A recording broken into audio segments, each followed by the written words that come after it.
আসসালামু আলাইকুম এভরিওয়ান। আজকে বেসিক্যালি দ্বিতীয় রমজান এবং আজকে ছিল আমার পুল ডে। সো পুল ডেতে আমি বেসিক্যালি ব্যাক এবং বাইসেপস ট্রেন করে থাকি। সো ফার্স্ট এই ব্যাকের জন্য যে ওয়ার্কআউটটি করতেছি এটা হচ্ছে wide grip lat pull down, যেটা ওভারঅল ব্যাকের জন্য অত্যন্ত গুরুত্বপূর্ণ একটি এক্সারসাইজ। সো এটা আমি পারফর্ম করব দুই সেট পারফর্ম করার পিছনে একটা বড় কারণ হচ্ছে যেহেতু রোজার মাস, সেহেতু আমাকে ইফতার পর্যন্ত সার্ভাইভ করা লাগবে। তাই আমি চেষ্টা করব যে যতটা কম স্ট্রেংথ এবং স্ট্যামিনা খরচ করা যায়, কারণ আমি যেহেতু 12টার দিকে ওয়ার্কআউট করতে আসি, আমাকে একটা লম্বা সময় সার্ভাইভ করা লাগবে। সো আমি কোনো মতেই চাই না যে ইফতারের আগে আগে শরীর দুর্বল হয়ে যাক।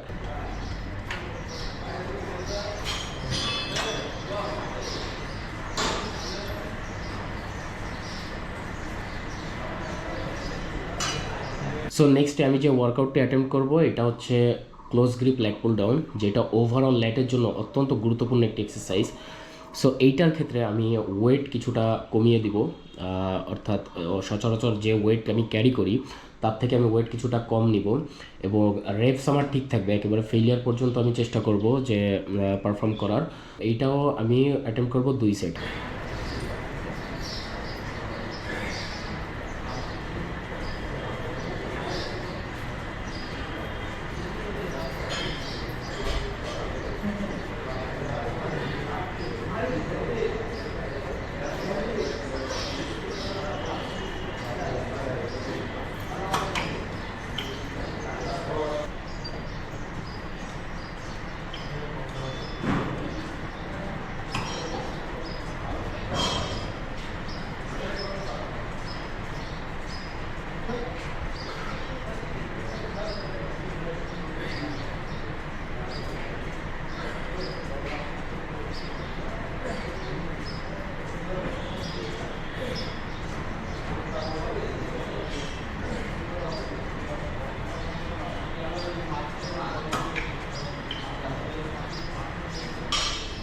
লেগ পুল ডাউনের পর নেক্সটে যে ওয়ার্কআউটটি অ্যাটেম্প করব এটি হচ্ছে টি বার রো।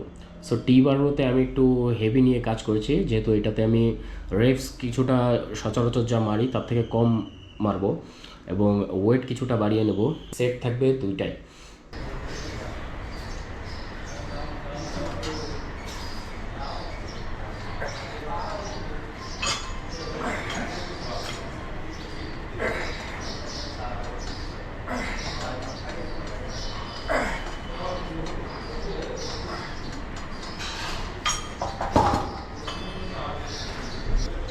আর কোয়ালিটি ভালো হচ্ছে সেটা ঠিক কোয়ালিটি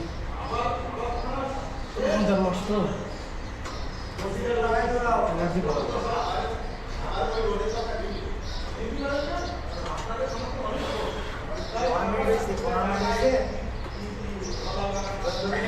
এবার স্পিড বাড়াই দাও, বাড়াই দিয়ে সো টি বার রোর মাধ্যমে আমি আমার ব্যাক ওয়ার্কআউট শেষ করলাম। আর ব্যাকের পরে আমি যে ওয়ার্কআউটটি করব সেটা হচ্ছে বাইসেপসের জন্য। সো বাইসেপসের জন্য আমার একটা one of the favourite exercise হচ্ছে প্রিচার কার্ল, যেটা বাইসেপসের জন্য অত্যন্ত গুরুত্বপূর্ণ একটি এক্সারসাইজ এবং খুব অল্প সময়ে বাইসেপসের ডেভেলপ করা যায় প্রিচার কার্লের মাধ্যমে। প্রিচার কার্লে আমি সাধারণত 2 সেট অ্যাটেম্প্ট করব, 2 সেট পারফর্ম করব।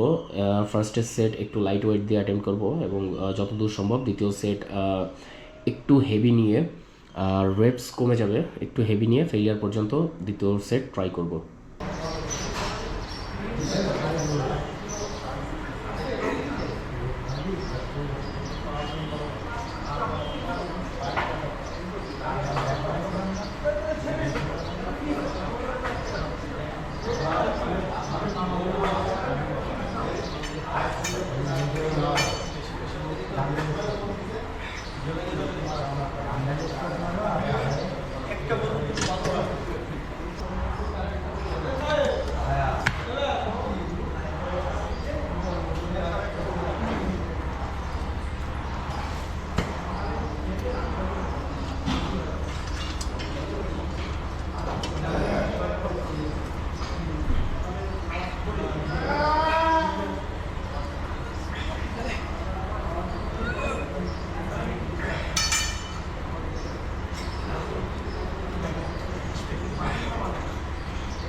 নেক্সটে যে ওয়ার্কআউটটি অ্যাটেম্প করব এটা হচ্ছে হ্যামার কালের অল্টারনেটিভ হিসেবে আমি এই বারটা ইউজ করতেছি, কারণ এই বারটার মাধ্যমে ওয়ার্কআউট করে ইদানিং আমি ভালো বেনিফিট পাচ্ছি তুলনামূলক ডাম্বেলের চেয়ে।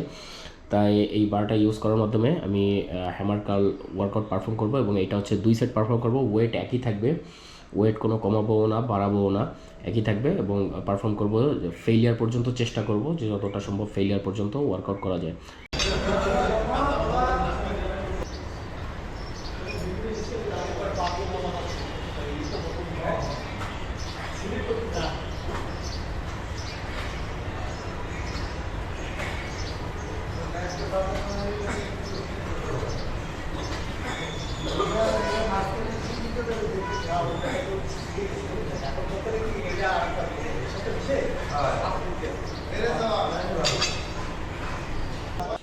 সর্বশেষ যে ওয়ার্কআউটটি এক্সারসাইজ করব এটা হচ্ছে স্ট্রেট বারে বারবেল কার্ল ওয়ার্কআউট করব, কিন্তু একটু ভেরিয়েশনে, যেহেতু আমি পিক অর্থাৎ শর্টার হেডে টার্গেট করব বাইসেপসের, এই কারণে শোল্ডার ফ্লেকশন যে টেকনিক আছে সেই টেকনিকটা অ্যাপ্লাই করব। এই ক্ষেত্রে শোল্ডার সামান্য মুভ করে সামনের দিকে চলে যাবে, এই ক্ষেত্রে অনেকটা পিকের বেনিফিট পাওয়া যায়, অর্থাৎ শর্টার হেড যে বাইসেপস মাসেলটা থাকে সেটাতে।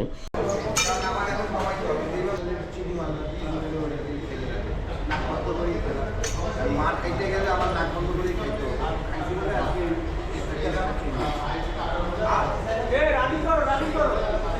ডিম মাত্র। এই বেলায় এই গ্লাসে দূরে গিয়ে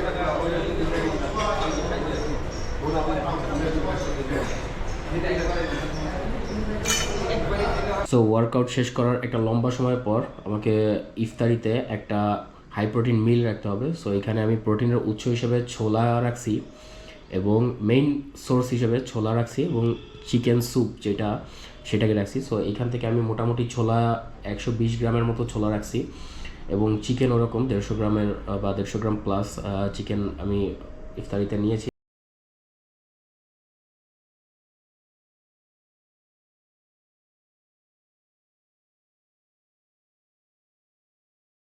ইফতারিতে 1 চামচ মধুর সাথে সামান্য কালো জিরা মিক্স করে খাই।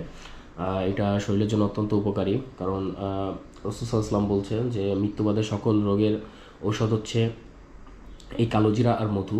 তাই এটা অত্যন্ত উপকারী একটা খাবার, এই কারণে আমি এটা ইফতারিতে নিয়ে থাকি।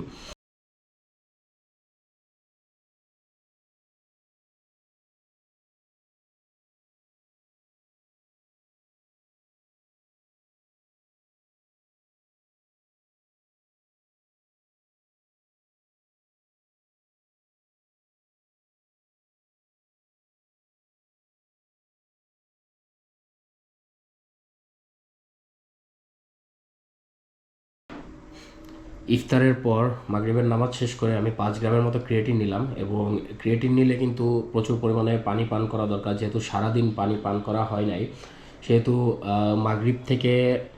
মাগরিবের সময় আর সেহরির সময় কিন্তু অন্তত 4 থেকে 5 লিটার পানি, আমি মেইনলি সাধারণত নর্মালি 4 থেকে 5 লিটার পানি প্রতিদিন পান করি। সেই পানির ঘাটতিটা আমি ইফতারি এবং সেহরিতে পূরণ করার চেষ্টা করব। আর ক্রিয়েটিন নেওয়া হোক বা না হোক, পানি কিন্তু পান করা অত্যন্ত গুরুত্বপূর্ণ শরীরের জন্য। সো ভিডিওটি ভালো লাগলে চ্যানেলটিকে সাবস্ক্রাইব করবেন আর লাইক কমেন্ট শেয়ার করবেন। আজকে পর্যন্তই, আল্লাহ হাফিজ।